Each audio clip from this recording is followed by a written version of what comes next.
မင်္ဂလာပါကျွန်တော်ဒီနေ့ gradient poster design လေးဆွဲပြပေးပါမှာဖြစ်ပါတယ်ပထမဆုံးအနေနဲ့ gradient poster design လေးဆွဲမယ်ဆိုရင်ကျွန်တော်တို့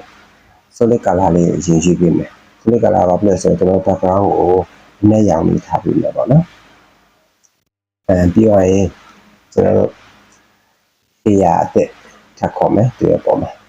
အဲ့ layer အသစ်မှာကျွန်တော်တို့က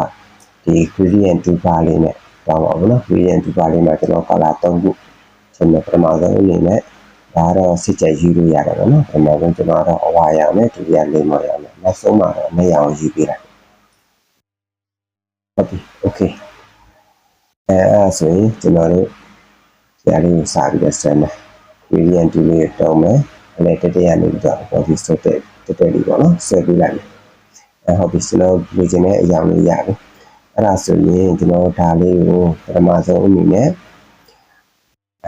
smart object လေးထားမယ် smart object ထားပြီးဆိုရင်ကျွန်တော် filter တွေကနေပြီးတော့ liquify ဒါလေးရေးမယ်ဟုတ်ပြီ liquify လေးရပြီဆိုရင်ကျွန်တော်ဒီ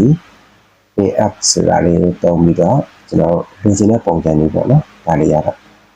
ဒီလိုမျိုးတော့မယ်ရေလို့တော့မဟုတ်ဘူးလူချင်တဲ့ပုံစံလေးကိုစက်ဆွဲလိုက်မယ်ပြီးတော့ဆိုရင် okay ဒါပြီးတော့ရင်ကျွန်တော်ဘာထပ်လုပ်ရမလဲ filter တွေကနေပြီးတော့ကျွန်တော်တို့ noise noise တွေကိုတွားပြီးတော့ master အမှာရှင်းနေပြီးတော့ဒါဆိုရင်ကျွန်တော် full% ပဲထားမယ်နော်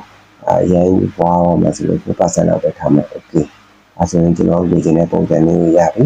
အဲ poster size မှာကျွန်တော်စာလေးထည့်မယ်ပြီးသွားပြီဆိုရင်တော့ကျွန်တော်တို့